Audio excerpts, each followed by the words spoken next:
listeners, Harika here, and I'm super excited to welcome you to UppTalk. If you're ready to learn and get your hands work wonders in the world of information technology, then you're in the right place. When I say UppTalk, we are not just another edtech company. Consider we are your learning partner committed to unlocking your full potential. Whether you're stepping into the world of technology for the first time or looking to advance your career, we provide top-tier, hands-on courses to build up your career. Let's take our first step towards learning here and explore it. Moving on with the first topic, as we discussed yesterday, we'll start working on each and every studio separately, and then we'll start with the email studio, and then we'll go to the next studio, one. We will cover the technical and also non-technical part in each and every studio. Usually, the first half of the program is going to be a little more into campaign execution and channels. When we move into the email studio, mobile studio analytics, email studio, mobile studio, just two of them is going to be more into a campaign side of it. When we complete this, we have a web studio where we will see some use cases where we will also implement a MUMP script. Suppose you have a smart form in your web studio, and when customers submit a lead, if you want to send that lead to a Salesforce object, how you can do that with AMP script. Suppose if you would like to track all of the visitors, if anyone comes to your landing page and you would like to store all of them into your data extension, how you can do that with AMP script. There's going to be only basic stuff. I mean, two of the studios are going to be a little more into basic and campaign execution side of it. Once we complete two of them, it's going to be a little more functional side and a little more technical, where we will start also working on the AMP script side by side. And then in the second half of the session, we have only one session, which is going to be on the campaign execution side, which is going to be Journey Builder.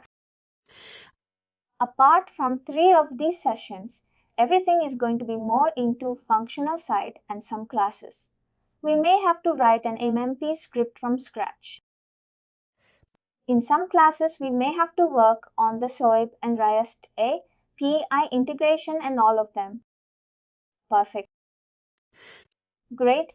I'll start with the first session today, since we have almost everyone on the call here. Great. I believe, almost like everyone here, we know what we use the Salesforce Marketing Cloud for. What are the capabilities? That is something that we are aware of it. The Email Studio is one of the very popular tools in Salesforce Marketing Cloud. Here in this Email Studio, we discussed about managing all the subscribers, and we have plenty of options to store the customer information. And we also have the content management system, which can be used in a cross-platform. That is all something that we are going to be covered in the Email Studio. The first, I'll start with the subscriber management.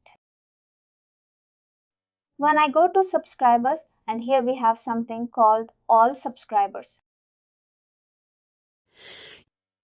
When you click on them, you should be able to see the total number of subscribers that you have for your account. All, in general, we have different editions in Salesforce Marketing Cloud. We have Enterprise Edition, we say Enterprise 2.0. We have also a Core Edition. We have Agency Edition. This Enterprise Edition 2.0 is common. That's what most of the organization use it. We will have a top level business in it. We will have a top level business in it and then all child business in it. Child business in it 1, 2, 3, 4. With my current organization, we have about close to 110 child business in it. And that means each and every child business will present a country for us. That's how the organization can manage their countries in a child business in it.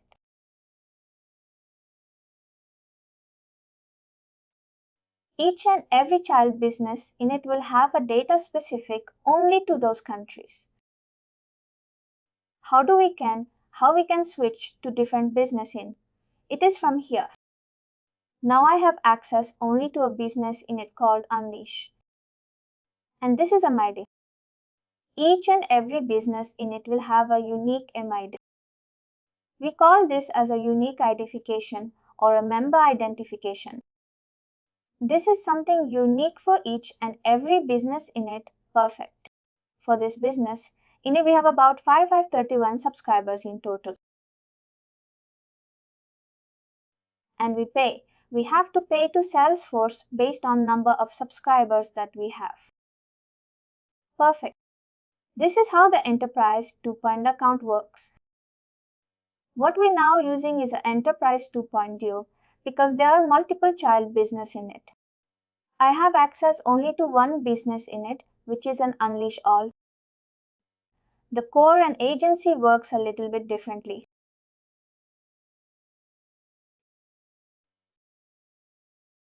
Each and every business in it works independently. But if you compare it with the Enterprise 2.0, you have about like a 10 child business in it. In this, each and every business in it represents a separate country for us. And all of this 10 child business in it, data will be in your top level. We bring all of the data into this top level and then we filter it accordingly for each and every country. If it's India, put the filter and then share the customers only for child business in it. Same it goes for child business in it too. And the rest of the countries. We apply filter from top level and then we segment the customers only for those specific countries. This is how we work with the Enterprise 2.0. But if it's a core or agency, how it works for us is each and every business in it is a separate entity for us. It works independently. If I say like France, and it will have only the content for France. And same it goes for Germany. And they are not linked together all. If I go to all top level business in it, and when I come to all subscribers here, and it will show like all the subscribers that I have for this instance. Like for all the business in it. Let's say like a 10 crore of data that I have for all this business need to show 10 crore data like in all of the places. And if any of the customer unsubscribe, they will unsubscribe from the entire account. That means master level. If one of the customer unsubscribe from child business in its 6, they will also unsubscribe from the rest of the business in it. And we won't be able to send out any email communication. But on the other hand, it doesn't work in that way because each and every business in it works separately. This is very rare.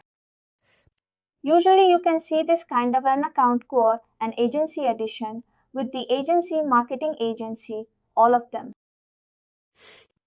Because they will have a different clients and for each and every client they will have a separate business in it.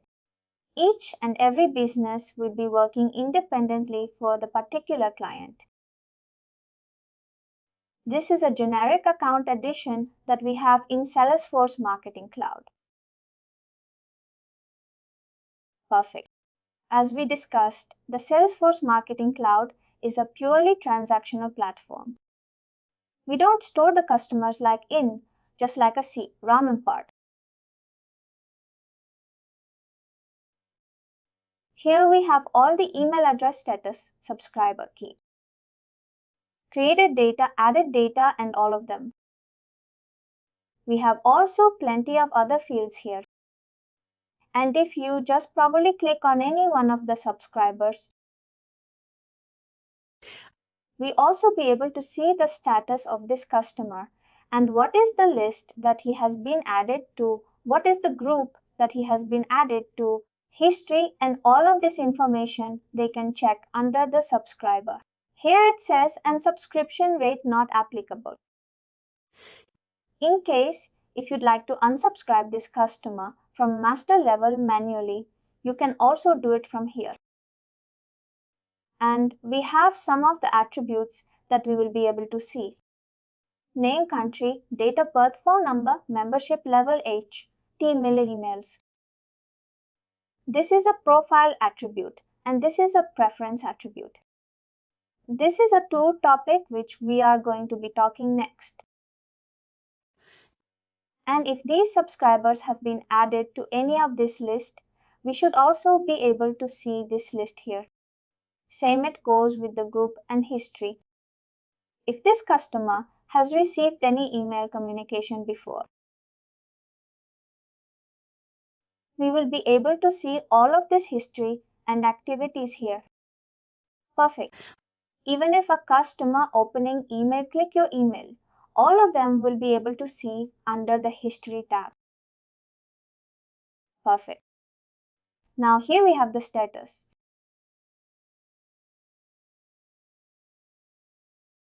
Active, held, bounced, unsubscribed.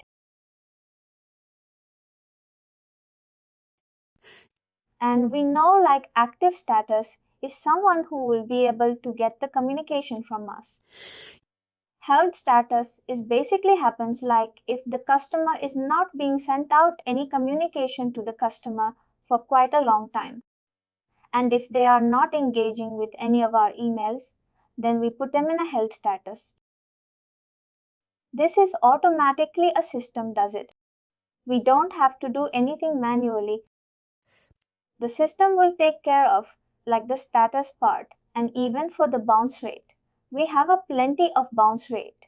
We have a hot bounce, block bounce, domain, bounce, block bounce. There are plenty of them. There are more also. But here we'll get the status like only bounce. Suppose if we are sending an email communication to a certain customers and if the customer email address is not valid, it becomes a hot bounce. Immediately the system changes as a bounce customer. The block bounce is suppose if we are sending an email and the email is not getting delivered due to the temporary domain issue or the inbox may be full or it could be anything. One of these reasons could be the block bounce for us. And if it's a block bounce, there are some domains which does not allow you to send the commercial emails. My organization, my official email address does not allow any of the commercial emails from the different places.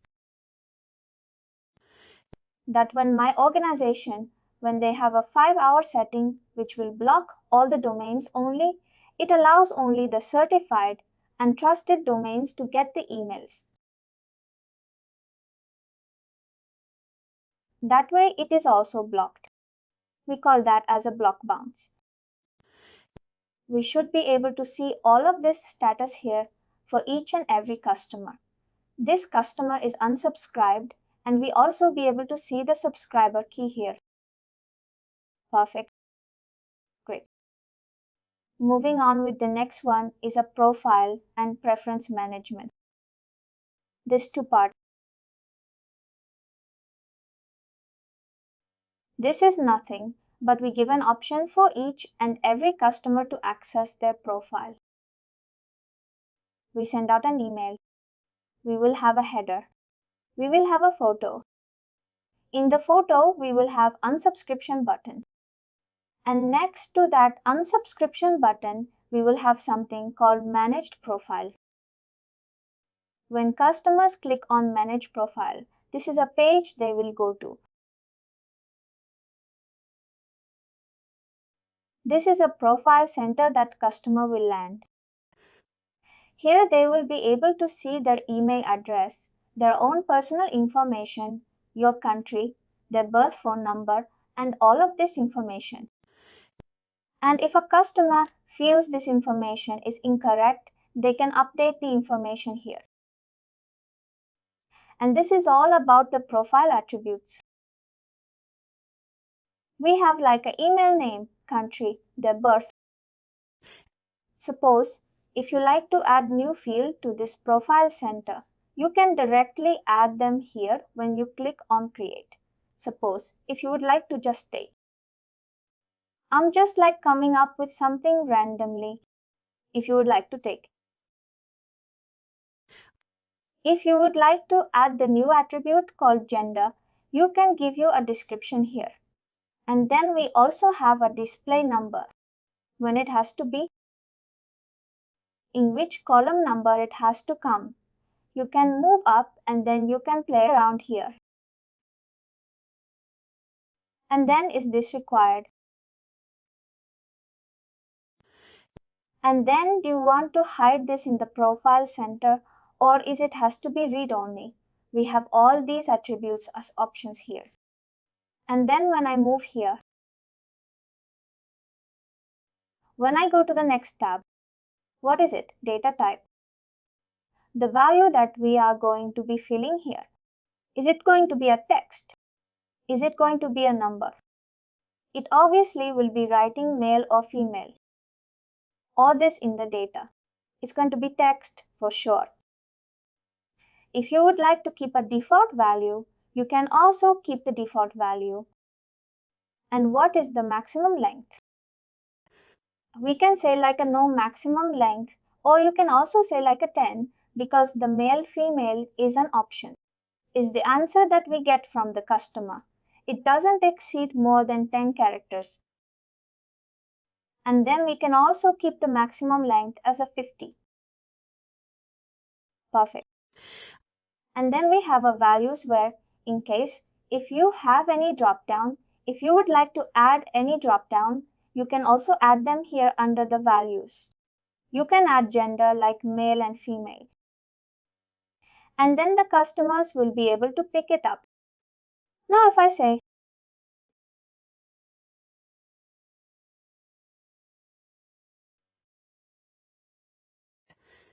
default must be provided for subscribers already containing data and marked as required. All. It's because it says that when I say required, it needs some records for all the customers that we have already.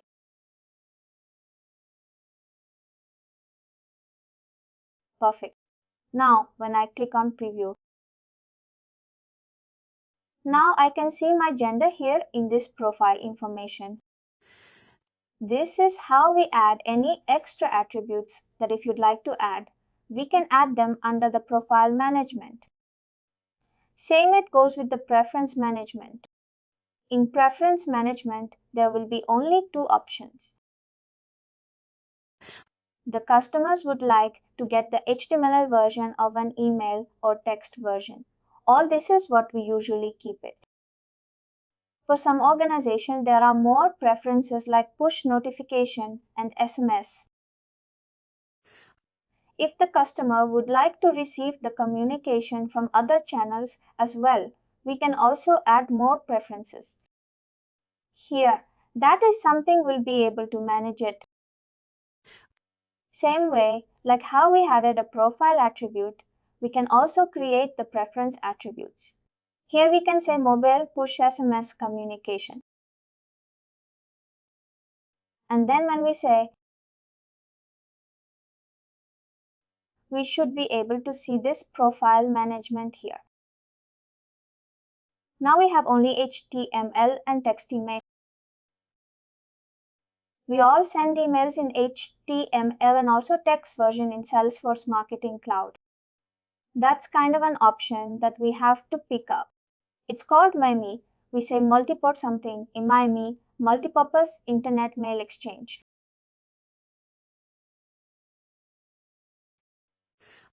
At the time of sending the campaign out from Email Studio, we pick up this MIME because the Salesforce, when you pick this up, the Salesforce Marketing Cloud will send the email in text and also in the HTML version. Why do we send that in a two version is because it's a best practice to do it. It's not something that we have to manually pick it up. It's a default option. It will be automatically checked for all the campaign that we send out. What does MIME will do is when you send out the email. Let's assume that one of your customers does not have a proper internet connection. It's very slow internet connection or maybe like using a very old phone or very old smartphone.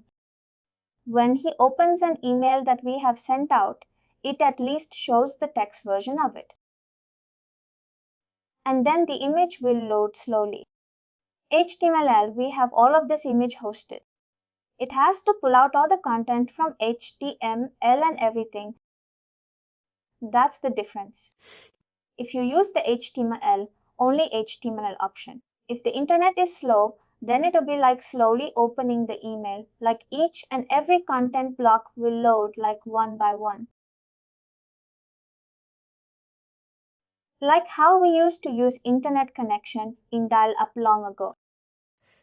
Same way it will be like for the customers. If you send it along with the MIME, at least the text version, they will be able to see like a way. That is about the preference management. In the profile management, we contain attributes about personal information, name, country, gender, mobile number, data with all of them. In preference management, we take a preference from a customer, which is their preference of getting an email. Or if they want to get the communication from other channels as well, we can add a couple of more preferences here as well. There are some organizations that sit as well, but most of the time we'll usually keep only two of them. There is a drawback of using this Salesforce Profile Center. It's in our control. It's in the management control whether we can use this Profile Center or not. Why some of the organization does not use this Profile Center is when I scroll down, we have this option called unsubscribe from all. Suppose if a customer clicks on this and then click on update, they will not be getting any communication from any of the child business unit. They will be unsubscribed from a master level. And when we create this business unit, we also can control the unsubscription from a particular child business unit level all, even if it's Enterprise 2.0, we have an option. But if customer click here and then say, I don't want to receive from all publication, and then none of the business unit can be able to send out this communication. We are losing this customer just like easily. All this is one option that we don't use, as most of the organization does not use this profile center. And when we go to the next subscription, next step, here also we will be able to see if the customer is enrolled. Been added into any of this list. All here, we have all the publication. This is something that we are going to be talking in the next step. We have all the publication. If customers have been added to any of this publication list, they can able to see. Like if Kumar is added to like 2 of this publication list, they can see it. Like for e-commerce based company, they will have all the products here, like home and furniture, clothing, shoes. They will have all the products added as a publication list. And some of the customer may have shown interest for like a home and furniture and clothing, and they can see checked for like 2 of those products. And if they don't want to receive any more communication on clothing, and they can uncheck it. And whatever the communication that we're getting from the company, like regarding the clothing, we won't get any communication from that publication. This is how as a customer, I can handle my profile. What is the kind of a communication that I should get from you? And this is all something that we can control in the profile center. This is a really good advantage or a good functionality. But if I scroll down again, I have the same option here. Unsubscribe from all, which will allow for the customers to unsubscribe in the master level. I don't want to lose the customer just very easily. That's the reason we have this publication list all. And that's the reason majority of the organization, they don't use this profile center from a Salesforce, and they will come up with your own profile center. And then they will attach it to the email communication. When customer clicks on the profile center in the photo of an email, they go to the customized profile center which an organization has created, where it will also have the information about email and all of them. We will also have the unsubscription, but we will handle it differently in the customized profile center that we create. Perfect. This is all about profile and reference management. We work on two of this topic only. Probably only once. When we take up the Salesforce Marketing Cloud account, sometimes if you would like to add a new fields into the profile management, we work on it. Otherwise, this two of this tab is something that we don't really like. Work on it on a regular basis. Perfect. And I was talking about publication list. Let me put the example here.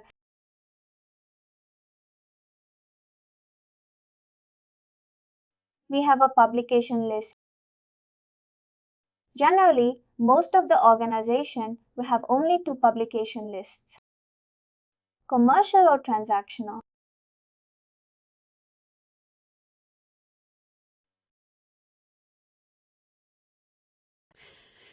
Now, whenever I send out an email, which is when I promote my product or service, I associate this commercial email, associate this commercial publication list at the time of sending. All I get this option. I'm going to show you again. I'm going to show you once we create the email and when we initiate this, then we will be able to pick up this publication list all.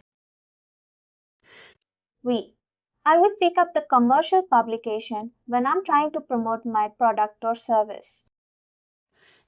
Suppose if I'm sending an email communication to the customer, when they reset the password, when they probably change some account details, we trigger an email to them saying your account information has been updated to on. And you have. Thank you for purchasing your product and blah, blah, blah. We send out.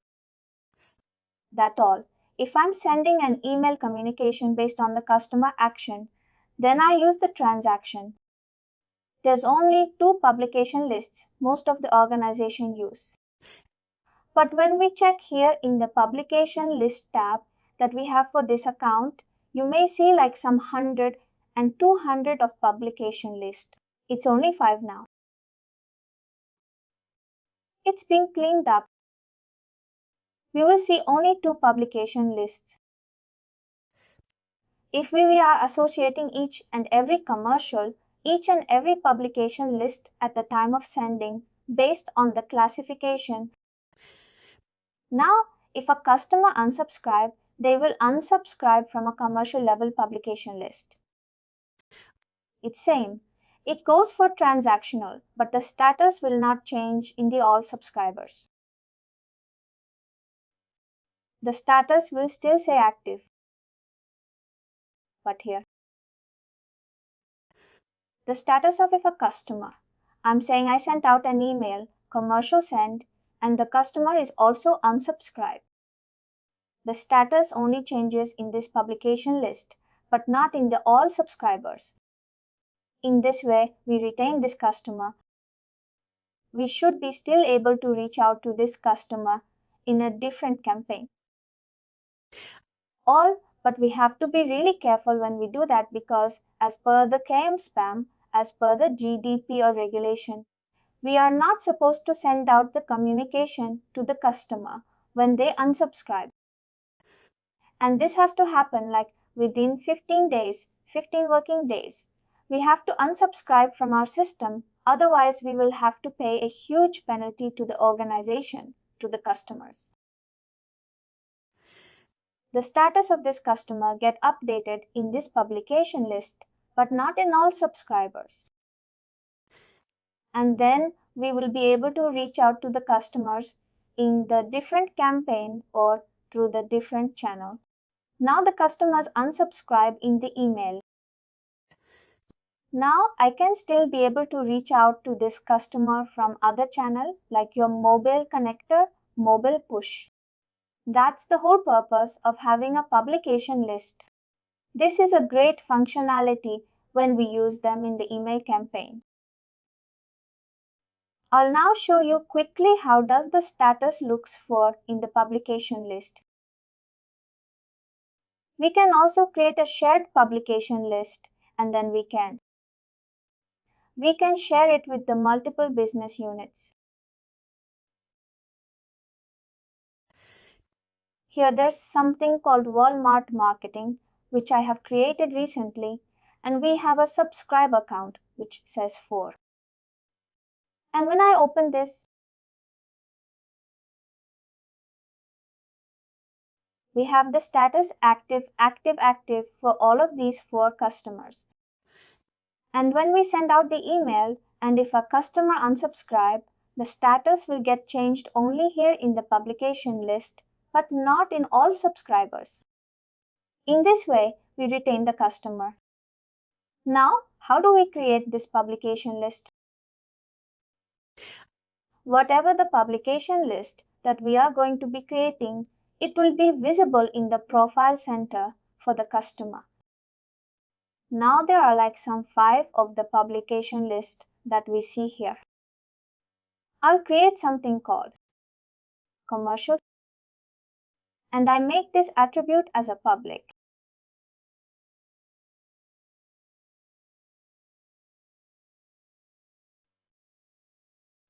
We have all of these publication lists. Now the one which I have created as a commercial. Let's say that you have 100 customers in a data extension.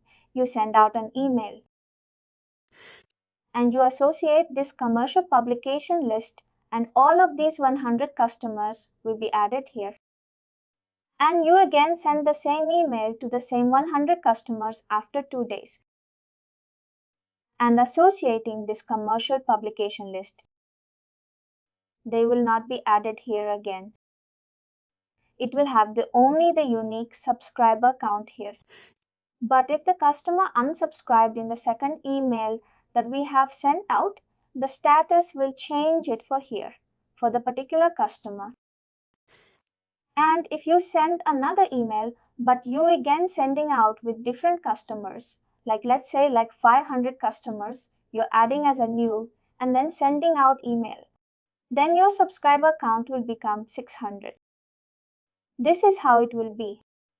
Keep on adding your subscriber count here in the publication list.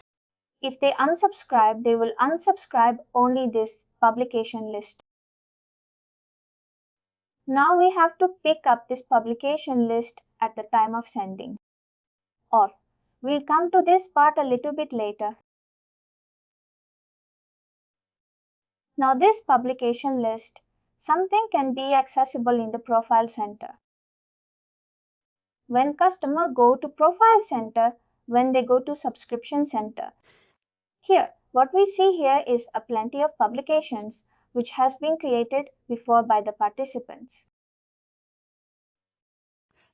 We have done many batches, test batches, and this is all being created by the participants for testing purpose. And what you see here is something that I have created now, commercial.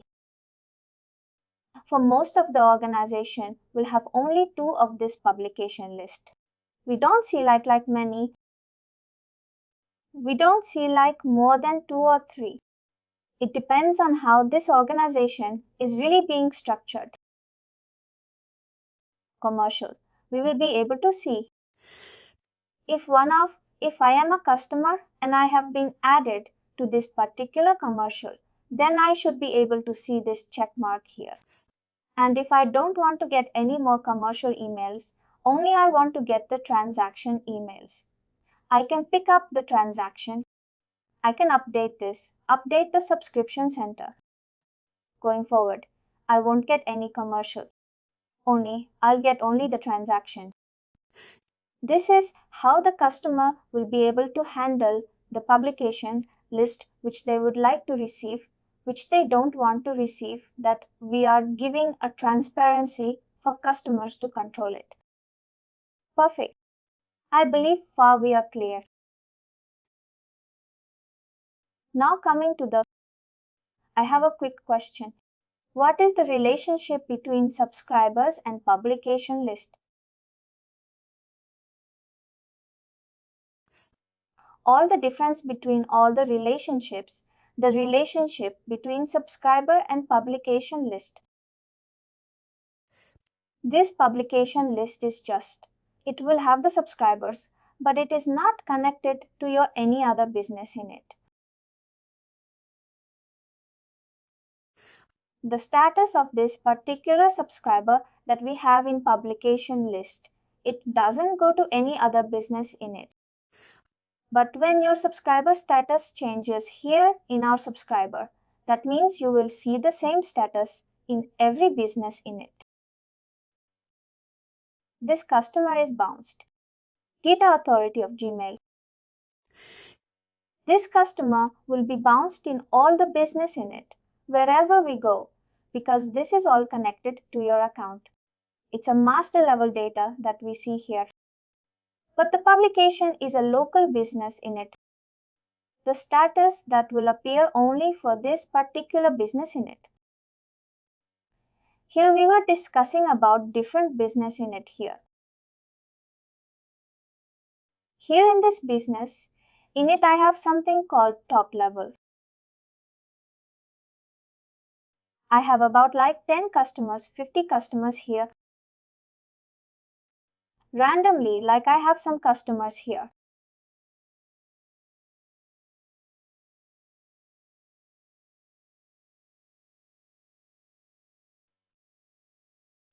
Now, this is going to be my all.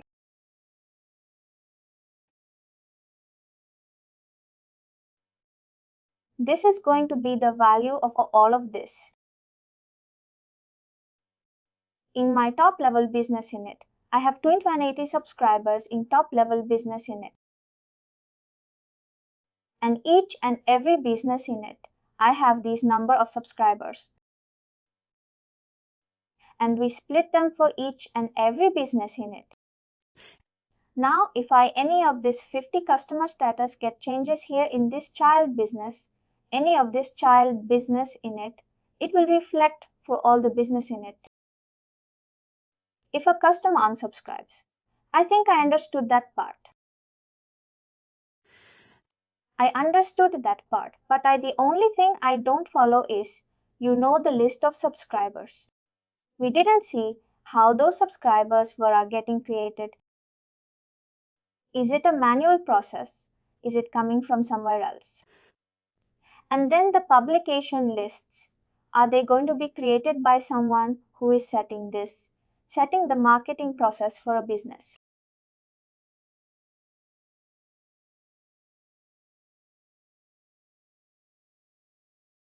Things on those things. we create subscribers. There are different ways of importing the customers or subscribers into a marketing cloud. That is something we'll be coming into that in the next session. We have a data extension, we have a list, we have an import definition. We can also bring the customers to the subscribers. We bring the customers from multiple sources. Once we have them here, whenever we send out the email, they will be automatically added to all subscribers. If we have them in a data extension, it's not added into a when as soon as we bring the data from external, different third-party system.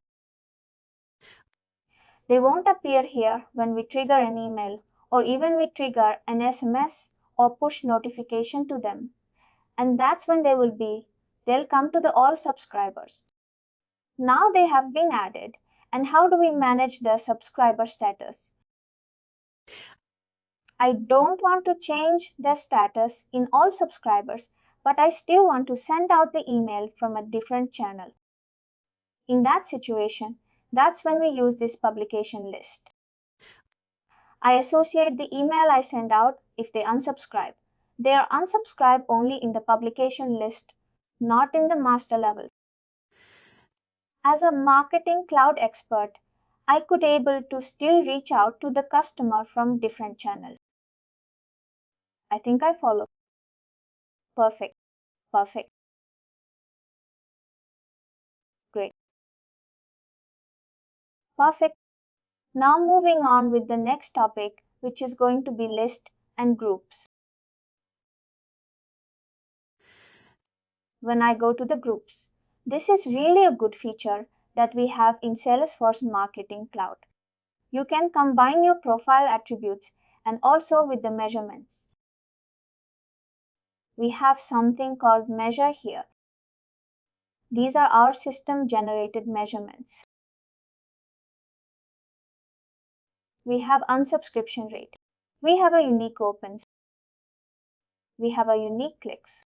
We have a marketing sense last for 30 days. We have all of these measurements which is being created from this system. It is all system defined. We don't have to create these metrics by ourselves. When we take up this account, this will be automatically there. Now, what does this group do for us is you have been assigned with a campaign where you have to send out the email to the customer who has not opened your email for the past 60 days. And what we usually do, we write a SQL query, we see which are the customers who has not opened the email, and then we put them in a separate data extension and we send out email. Or we don't need to really do that. When I click on create, and here we cannot go with the random. We have to go with the group because we would like to send out the email to the customers who has not opened my email for past 60 days. Let's go with the filter group here. And here let's go with all subscribers because I'm picking up the all subscribers as a source for me.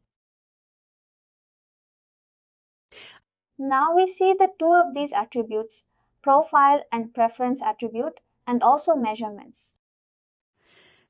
When I open this, I should be able to see the attributes that I have in the profile and preference. When I go to measures, I see all of the system defined attributes that we have. Now I can easily combine. Now my whole objective is to create an audience who has not opened my email for past 60 days. Here I have the system metrics who total emails not open last 30 days. Here we get an option. I can simply say 60 days. Perfect. Now when I save and build, I should be able to create a group from all subscribers who has not opened my email for the past 60 days.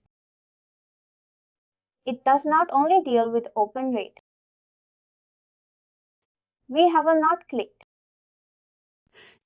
We have a bounce customer, the mark total marketing sent for the last 60 days transactions and uniquely, and we have plenty of this metrics that we can use it.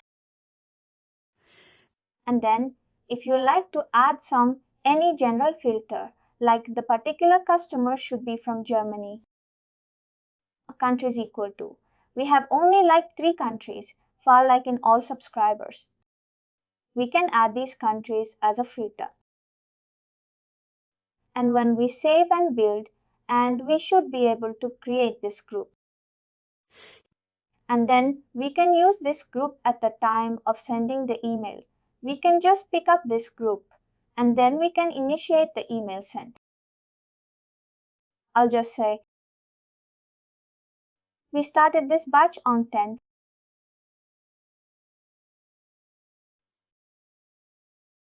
I'll save this.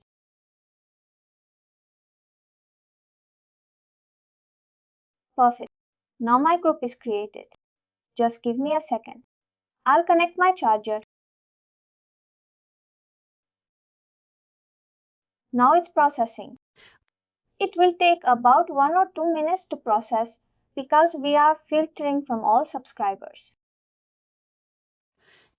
And we are filtering based on the email which has not been opened for the past 30 days, and the customer should be from India. Based on this condition, it will process and we will be able to the number of subscribers. We do this. In case, if you would like to come up with a campaign, like when you have to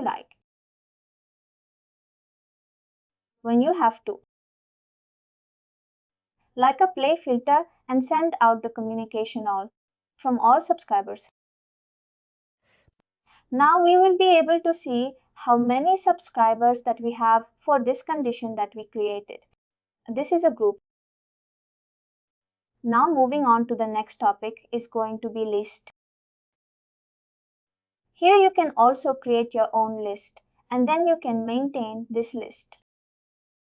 This list is, let's not confuse, publication list and list. All. Both of them work separately. It does work separately. Let's not confuse with the publication list and list this list. We majorly use data extension. All these two. Option. We use it to store customer information. But the difference between list and data extension is data extension. In the data extension, you can customize your own fields. Data extension. You can customize your own fields here. Customize your fields. Suppose example, if I give you an example. You would like to store more information about customer, like when the customer has purchased. What is the purchase ID?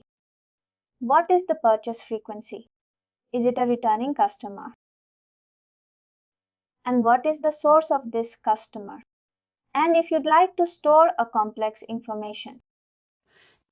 And if you'd like to store more than like 5 lakhs of records, and that's when we use this data extension. In other hand list, you won't be able to. You have a limited to customize your field. Limit. We have only a limited option. What it does show in the list is whatever that we have in the profile and preference attribute. That will be created automatically as a fields that we have in this list. Or we are going to see that now.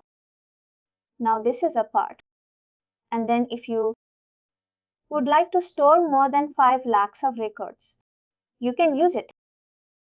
You can use this data extension because it meant to process many data all. And again this view use the list when you would like to send out the email or store customer. Less than 5 lakhs of customers. And that's a major difference that I can think of it. When you are on top of that, you cannot use this list and contact build up. And this is something not being used here. And here is something that we can use it in Contact Builder for creating a relationship. This is a major difference between list and data extension.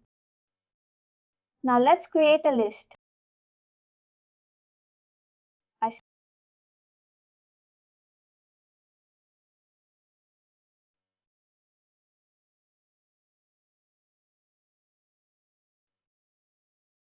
Here we have if you like to make this as a public list. This will start up waiting for the customers in the subscription center. I don't want to make it public. Or leave the external key. The system, when I create this, the external key will be automatically created. You can give the description and where you would like to store this list. Let me go to the next step. The nifty feature of this list is you can trigger and welcome email to the customer as soon as they have been added. You can pick up the email that you might have created already. When you pick up this email, if any of the customer been added to this list, we will send out this welcome email. System will send out the welcome email automatically. This is one advantage that we have with the list. I'll skip this part. I don't want to send out the welcome email and then I save this. Let me open the list that I have created. Here you see list fields, email, status, subscriber. Keying these. All are coming from your profile and preference center. All subscribers. We have seen all the fields in all subscribers' status email address. That's what we will see. Along with that, we will also see the profile and preference management fields that we have added. We see the country text to email, gender, phone number.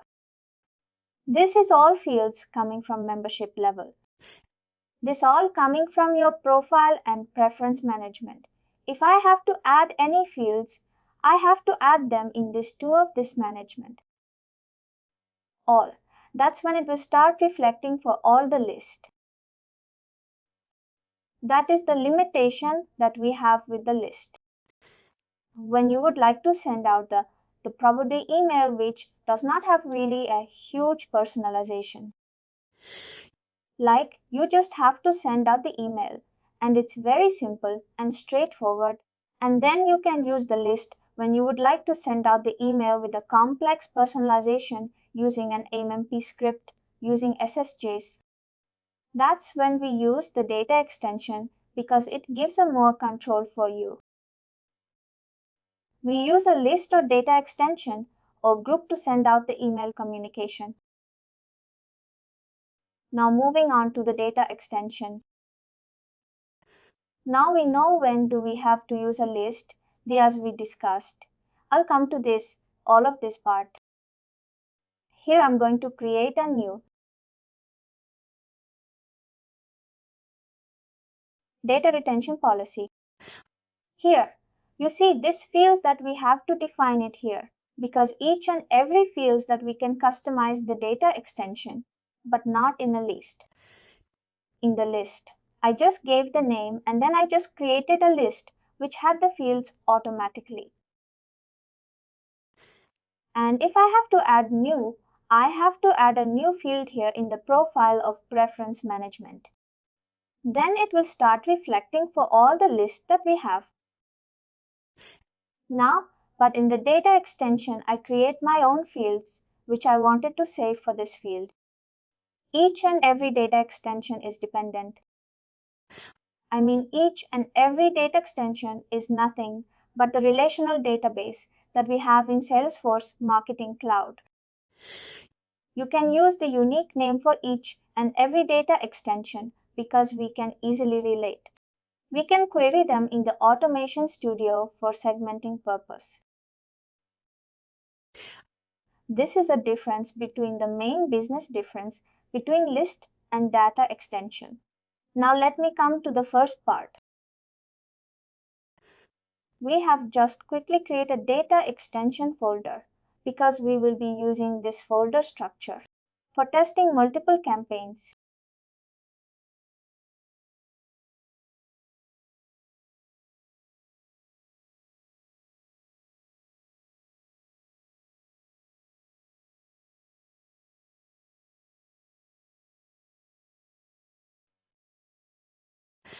I would suggest to create a subfolder in this data extension. There are plenty of participants has created their own folder and they have done a testing.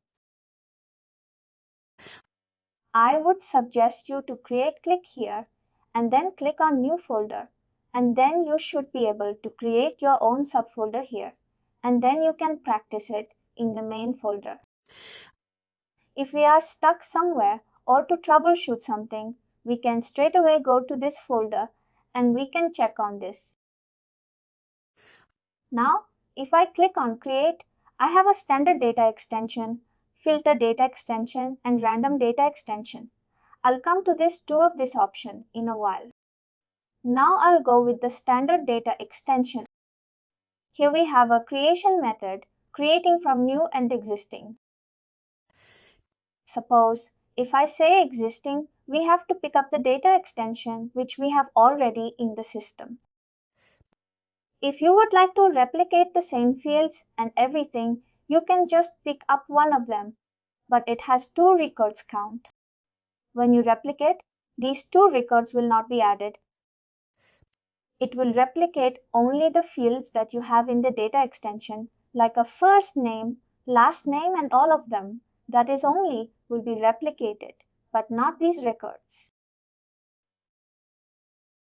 Now, the last option that we have is a template. System also has its own template. Suppose if I just go with the triggered send, if I just go with send log, it will have its own fields. And when I come to this third party, it will have its own fields. Let me go to the next step. It says job ID list, ID batch, ID subscriber, ID trigger, ID. This all fields have been automatically added because I'm using a system template. If in case, if you need all of these fields, you can pick them up. We also have a different template system, templates here. In case, if you like to use them, you can pick it up. I'll come to this part in a while because we use a system template for triggered send. For now, I'm going to be creating a data extension from scratch. I'll say interested customers.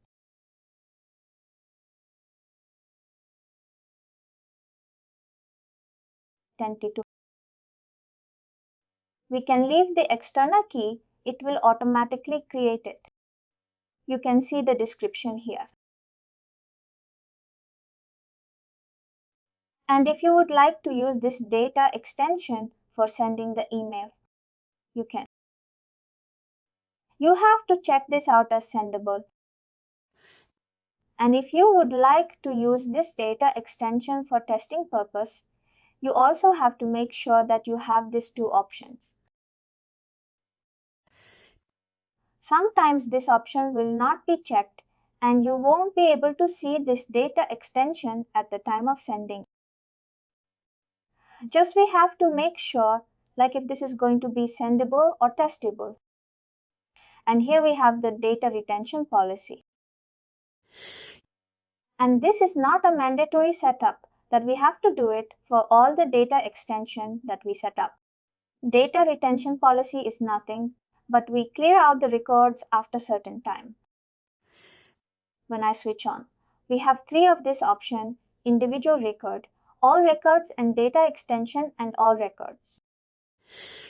When I say individual records and I have the time duration, time frame as after 5 days.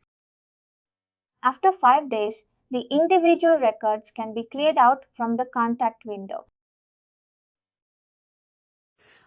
If I say all records after 5, after 6 days, all the records in this data extension will be cleared after 6 days. But the data extension will be there. It will have all the fields, but it will have just only the skeleton. it will not have any records. If I say all records and data extension after 6 days, all of the records and also including data extension will be deleted from the system. When do we really use this data retention policy? If you like to store some customer information only for certain period and you may not use these customers like after like in the future, that's when you switch it on. Otherwise, the other use case for switching on the data retention policy. Companies like Amazon, Flipkart, they create a trigger to data extension.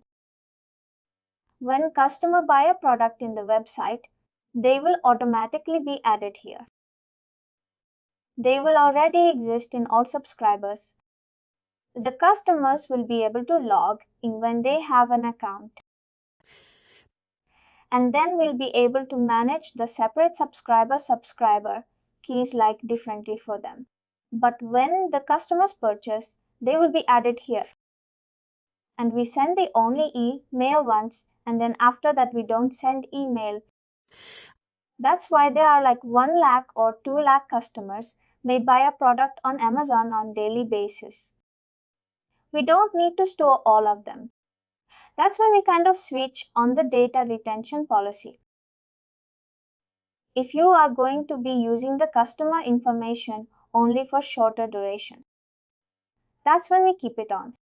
Otherwise, it's not something required for us. And we have also on.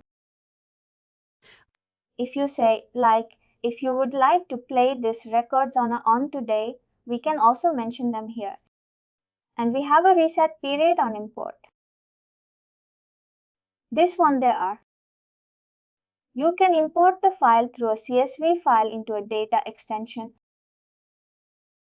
Or you can also import through Automation Studio from a CSV file. When you import a file, it will reset on import. It will reset in the sense it will overwrite. Basically, it will clear off all the existing records and then you'll add the new records that we're getting from CSV file.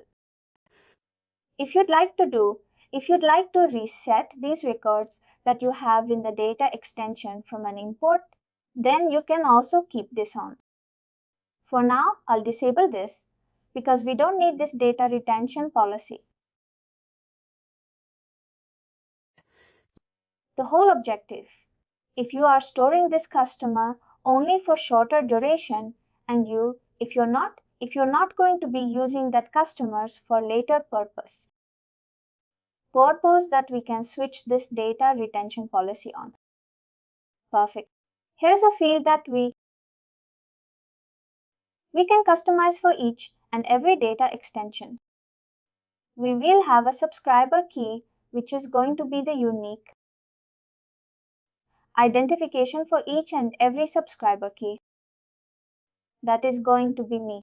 That is going to be my primary key. Now, what may be the fields that we have for customers like a first name, last name, gender, country, date of birth, male. We will have all of this field for all of the customers. In this field, which is going to be representing the unique value for each and every customer, that's obviously going to be a subscriber key. It does change for organization to organization. Some organization may use the email address as a subscriber key. All it depends on them. Depends on organization to organization. Some organization may use a subscriber key and also email address as a primary key. That means these two has to be there in this data extension, which is going to be considered as a primary key for us.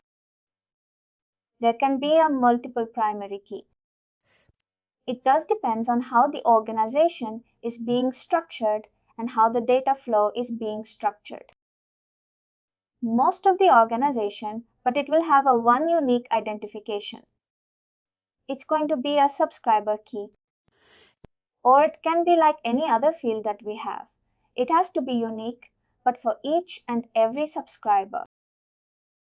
And here, once you create the field here, we have an option to pick up your data fields.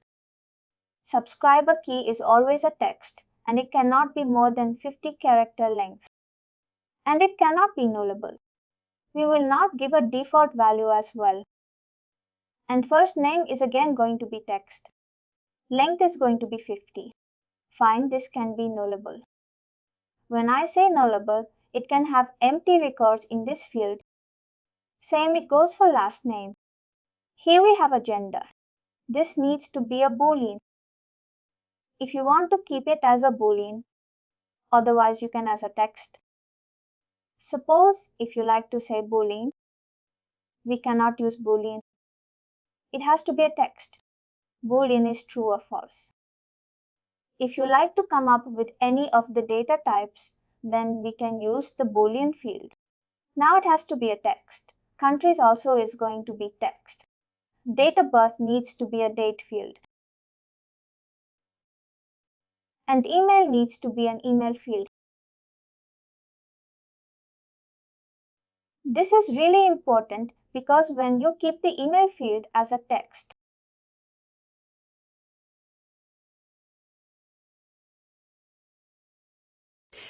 the system will be able to send out the email, but sometimes it cannot recognize which is the field that it has to use for sending out the email.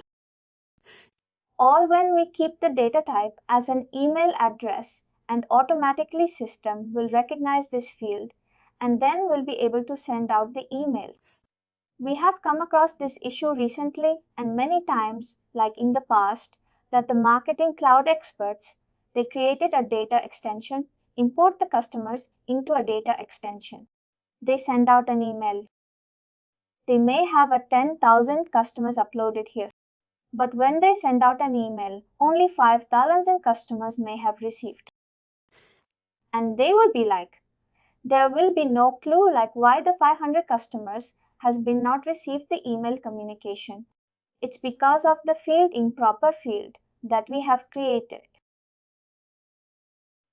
There are plenty of other fields we have.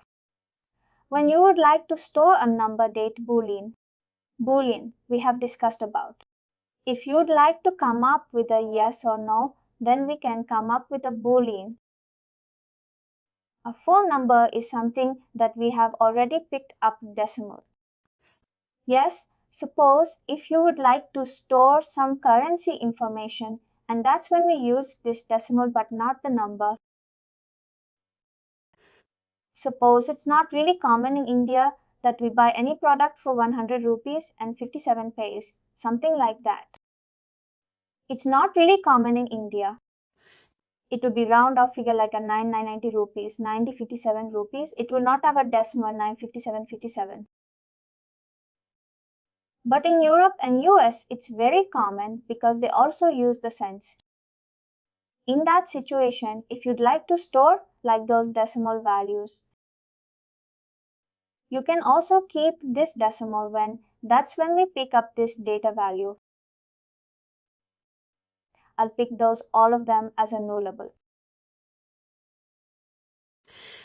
It can have a empty records, but I don't want to give a nullable field. As for email and phone number, we are doing this for email campaign. I can keep the phone number as nullable, purchase value nullable. Here send relationship. What is going to be your send relationship? This is really very important. What needs to be sent relationship? Usually it will be a subscriber key all. Now let's imagine this data extension that I have created. I have imported a new customer. They don't exist in my all subscribers. They don't exist here. I have added 100 new customers and I'm going to send out this email to the all 100 customers. When I send out, what are the values that I have in this field will be added as my subscriber key in all subscribers. That is my send relationship. If I say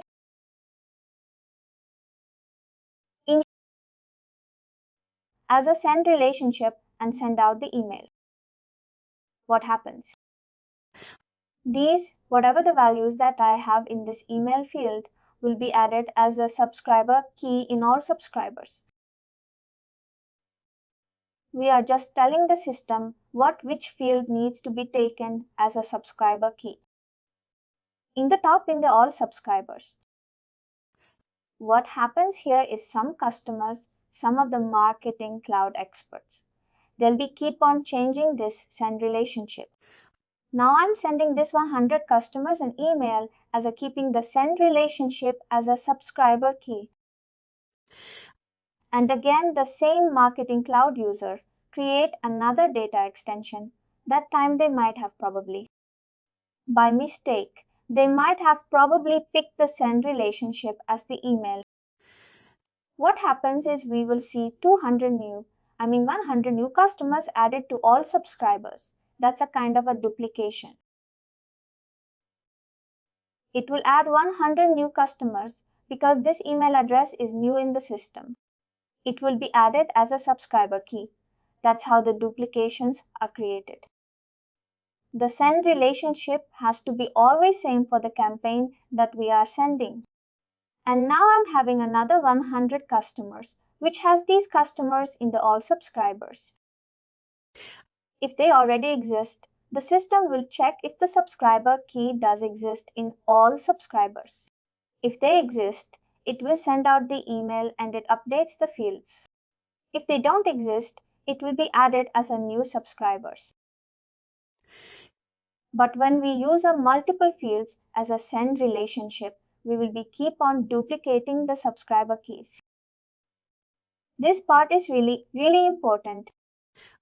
And the second part is the primary key, which needs to be the primary key, some data extension. We don't also need the primary key. But it's up to us. If you say that this is going to be unique field for this particular data extension, you can mark this one as a primary key. Please let me know if you have any question. Don't we have any data type by pick list value or multi-select here data types? Or pick list. Who will get the option for this pick list? It is well. We're using this data extension to store customer. Like the pick list, I don't get it how it's going to be really benefiting us.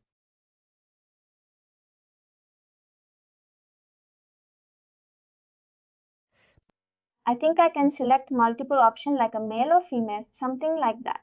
All.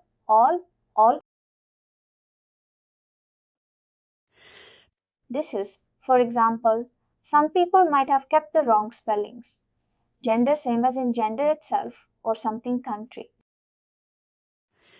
Suppose if you are sending relationship to country, I understood you're sending no subscriber key. Suppose if they select country and the type instead of Bulgaria, they miss some E in between. Then we are going to miss that particular, subscriber rate. I'll tell you why we don't have the pick list here. We are just creating only the fields for the data extension. Once we create this data extension, we are going to be importing the data either through a CSV file or either through an AP, I call all. That's the reason we don't have this pick list. When we import them, it's really not a legal or common practice. Good practice to enter the subscribers manually in the system in the SFMC. We always do an import or we send it from an AP, I call. When we do that, and we don't need this pick list option, we will have to make sure that we have a proper clean data whenever we do import or whenever we send the data from API list. When we buy the data also, we should take care like there is nothing like. Got? And one more thing is then, This data extensions are there. This is only for email marketing but not for mobile. Correct. Because I have a book, like suppose previously told a preference. Preference, like I don't want to receive. Suppose the business is into the company is into multiple things. They're marketing even air conditioners. Some are marketing television, suppose. They don't want to receive the emails, but the other one can air condition. They want to receive the email. If you get that list here, and you are doing subscriber key, you told that previously, that is going to be happening in the preference list. The preference list, they are going to unsubscribe for only the television part. Then yes, the subscriber key will be the same in that case. For both. What I'm trying to ask you is here, you are added, and this when you send an email, it becomes a subscriber, correct? Now the subscribe will be active. And in the past, suppose. Now this is the new data for you. But in the past, they have already done.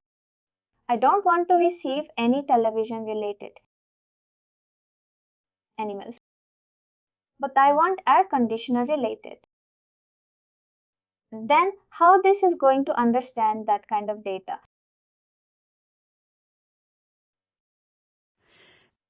When you uncheck air condition and when you uncheck the other publication list, in other publication list, the status will be changed to inactive. And we won't be able to send out any more communications. And the subscribers listed that you have in the publication list, the new publication list which you have picked up, they will not be added. As soon as you check it, check out. When we send out the email to them and when we pick up this publication list, and that's when they will come to this publication list. And if you are not, no, I'm not sure when you previously told that concept. And what I'm asking is now, this data, how they get their base with different vendors, correct? This data came from different vendor, but already that particular for some XX subscriber already exists in your marketing cloud. Previously he had already did. I don't want to receive any television related emails. I want only that air condition related. But whether this new data will understand before sending an email that this customer already exists. This prospect might be. This prospect already exists and they don't want to receive the emails related to television because you are sending the relationship to subscriber key. This is a new subscriber key. What duplicates are there? Previously already the same. There is coming here again. I got your question, that's when I was talking about the same relationship, and we should have a unique identification for each and every customer. Suppose you have this customer already with one subscriber key and you're adding the same customer with the different subscriber key. There are going to be duplication. The system will not be able to recognize because we have the same relationship as a subscriber key. All the subscriber key does have the unique identification of each and every customer. And if the same customer is badly added with the different subscribers, then that's when we will have many duplications here in the system. If we have the proper data flow, which uses the centralized repository to bring the data to SFMC, in that way, we will avoid all this duplication. It lies on the subscriber key. Does it make sense? I got it. But logic is missing. Subscriber key where you're getting the number. See, the X is already existing in the system. Then from the new data, subscriber key is automatically generated, or some number we are giving manually because it might be from different vendor where you might have bought where you already have in the whole system from the different vendor. You got that list? Let me tell you how this works. And we don't really get the data from different vendors. We don't buy the customer information and then we input it directly here. And top of that, subscriber key is something which is defined in the enterprise data backbone. We call it as a centralized repository, or we will keep all of the customer information, like either it can be in Azure or it can be in AWS. Any of this storage service that we have, we will use this all. If any customer comes here, if any customer shows interest for your product, they will go to any of this cloud service or any of the server. And from there, we will have a single connection to a Salesforce marketing cloud. The subscriber, key creation, and everything is going to be handled here. We are not creating any subscriber key manually. We're getting the data only from these two cloud services. If your organization has any one of them, it will be like we are getting the subscriber key, first name, last name, mobile number, everything from this. All because we have connected to these cloud services or the storage services we have in the market when customer shows interest. It doesn't mean directly come to a Salesforce marketing cloud. We don't do it unless if you are having an API integration, it usually comes in this way. That's the reason we are maintaining the duplication. And that is a point where I have mentioned we never buy any customers from one of the vendor and then import it. That's not a best practice at all. We never do it. We only import the customers only if they come through this process. If you have to manually import them, we can do it, but you have to make sure that you have the unique subscription key, like for all the customers. And you have to make sure that same customer goes back to this AWS or Azure back to them. And we have to make sure, or else you can also do it import directly here, and then it directly synchronize in the Salesforce Marketing Cloud. How you are getting the data that customer in the years? Is it said it's an open for all the companies in the world? Because, there might be many competitors. Everyone will have the access to the same Azure and AWS, which is open for all the market. And we have to buy from them. How you have to buy? We have to buy a space with the AWS and then that's a different team all put together. We will have a separate AWS architect, a specialist, immigration specialist, and all of them. They will be able to handle it. We have to basically buy a space from them. Got it.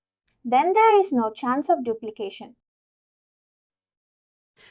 This is the best practice that we usually do it. There are some users who buy the product, buy the customer information, and they import it. But we control that like in the user permission level. But that's not a best practice. We never do that in Salesforce Marketing Cloud. This is a kind of a workflow that we usually keep.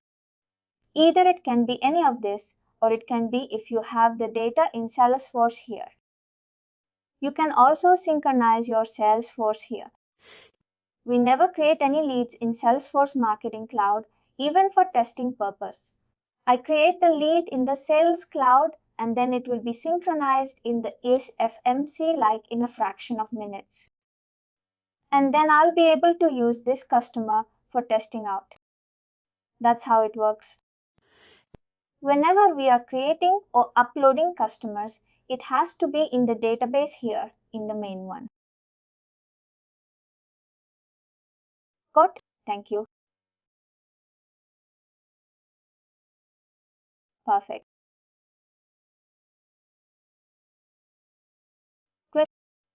we have all the required fields for the data extension that we have created. We have also primary keys. We spoke about the subscriber key. Now, if I proceed further, my data extension is going to be created. Now I have an option of importing the customers through this CSV file. I can import the customer through API call, or I can also manually enter the customer, which is not something that we don't do it, but for the testing purpose. But I will be showing all the ways of adding the customers into this data extension. Now, if I open this data extension, I will have the properties and fields. Yes, someone asked? Yes, we can have two primary key in the data extension. It depends on how each and every organization is structured, the data flow. If your organization has a two unique identification for each and every customer, then you can keep the primary key to primary key in the data extension that we create. Someone also has some questions here. Yes.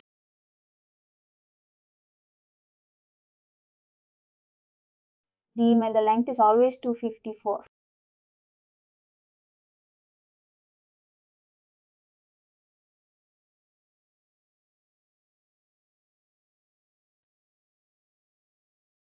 Perfect. Good. For the text, we can control the maximum length. There are some cases where I'll come to this part also in the upcoming session, where we create a data extension for storing the content. The maximum length for text is only 4000. We cannot save more than 4000 text in the fields.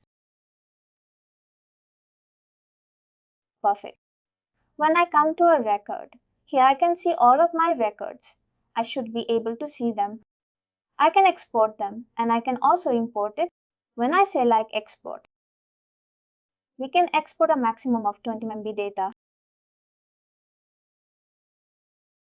If it exceeds more than 20 MB data, then we have to export it to only FTP.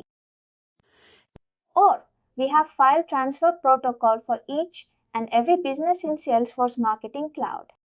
And that's where we will be able to extract the data from. We have to send it to FTP, and from FTP, we have to download. We will come to this FTP part in a little while. Perfect. Now, if I just have to import, I can import them through my local system, and CSV file I can import them. And what is the import type? What is the delimiter? Delimiter by default, we can keep it as a comma. If you have a tab, or if you have any other delimiter like a pipe or something like that.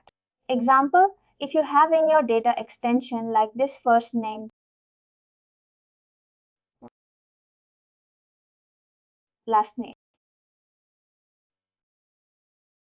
mobile number, something like that. And here, Kuma, you will have something like this, or VK something like that, and then mobile number. When you have a data in this format, you can say the delimiter as a pipe here. If you say like a comma, then if you have the customers in a different fields, like a first name and all of them, it will be automatically taken like a comma comma if you have all the fields. We majorly go with a comma as a delimiter.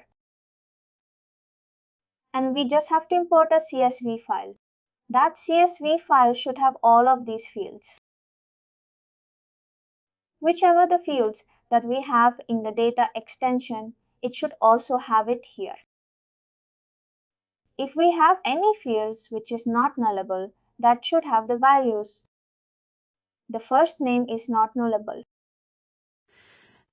The mobile number is also non-nullable. If you just upload any data, probably let's do one thing. I'll import one CSV file very quickly. Firstly, I'll just create one dummy records. That's when I'll be able to import them. If you have to manually import some customers, we have to use this contact builder under the audience builder. We can use the contact builder. When we come to a data extension, we can create records manually here. Here we don't have option.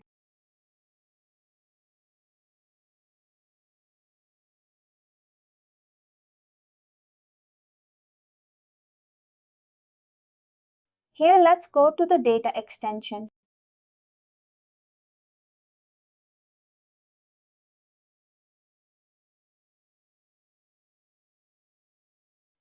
And here let me just pick up the data extension which I have created.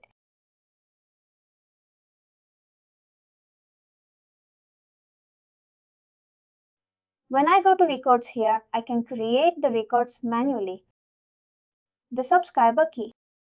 This part I'm showing only for testing purpose. We never do it in SMA.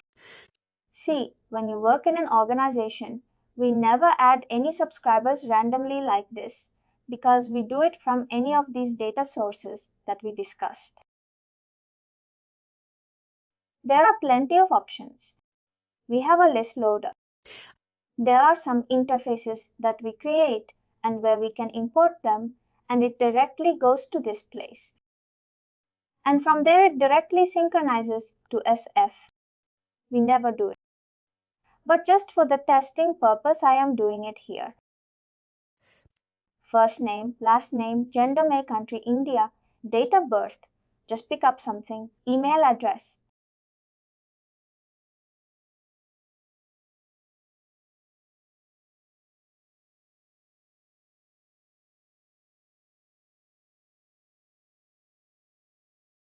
Perfect. Now we have one customer. Now if I have to if I have to export them, I should be able to do it now. Now I have one record in this data extension.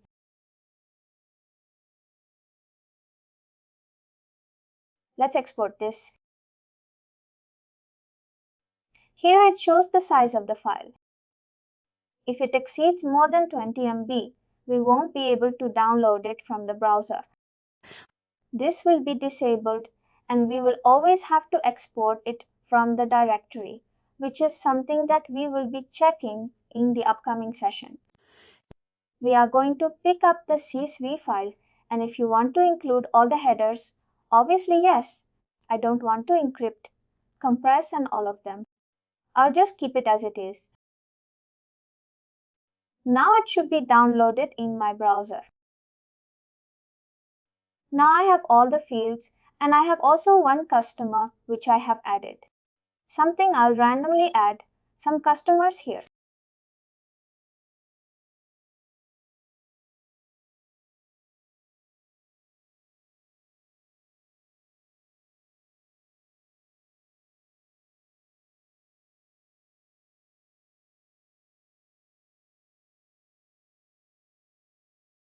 I'll change only the country.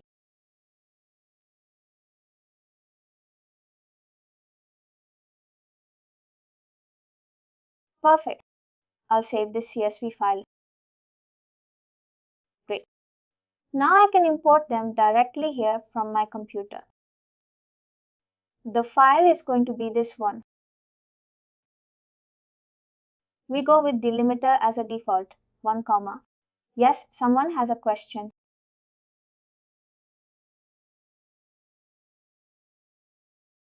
Yes, Smith, are you able to say something?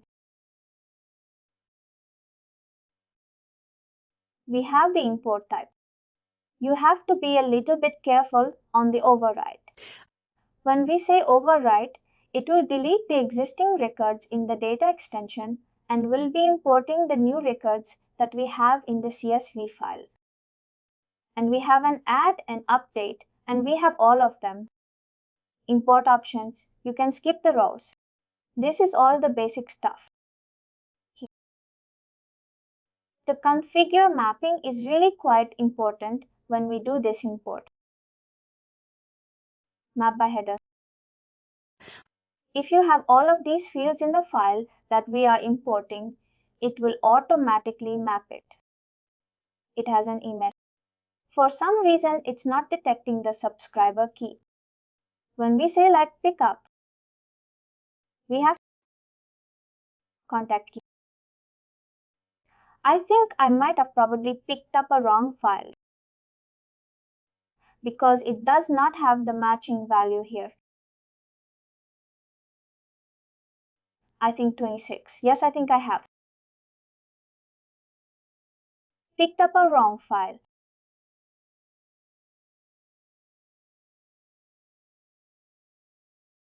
Interested customers data 5p. This is the one that I have extracted now. It's 10th. Yes, this is a file which I have done it. But by mistake I have picked up the wrong one. Now, when I say map by header, this is from your Excel sheet that you're importing, and this is a data extension columns. This will automatically map when you have the matching headers. For subscriber key to subscriber key, email to email. Suppose if you have the subscriber key the same way in the Excel sheet, but you have a space in between subscriber space key, then it will not be mapped like properly. You have to manually like map it. Or same, it goes for email. If the fields are matching with the file that you're importing from CSV with the data extension columns, then it will be mapped. You can use this when you have the exactly same column name when you say map by ordinal. It works based on your column number. The column 1, whatever the values that you have the column and will be considered as a subscriber key. And if you have the last name as a column in the column 2. If you don't have this field here, the second column will be added as your first name and gender column will be added as your last name. And whichever the column number that you have, it will be added like one by one to this data extension. Or that is, if you like to do it based on column name, you can go with a map by ordinal. And the final one is map manually.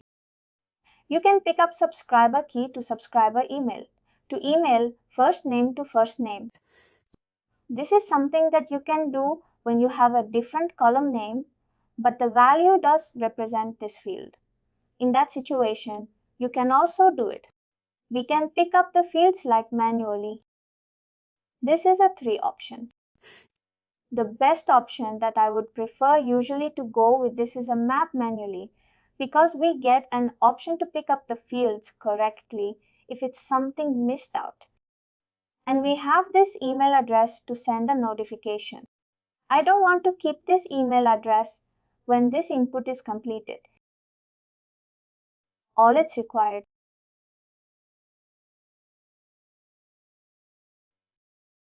I think we are like in the edge of time. I'll just stop it here as soon as this file is imported. Like within a couple of minutes, I should see the number of records here added to it. This is how we import the customers through the CSV file. All as we discussed, it's very rare that we do it in SFMC. Great. I think we almost done with the subscription part. Thanks everyone. Thank you much for your time. Have a great rest of the day. Please do like, share and subscribe to our channel. For more information, contact us sales@upptalk.com.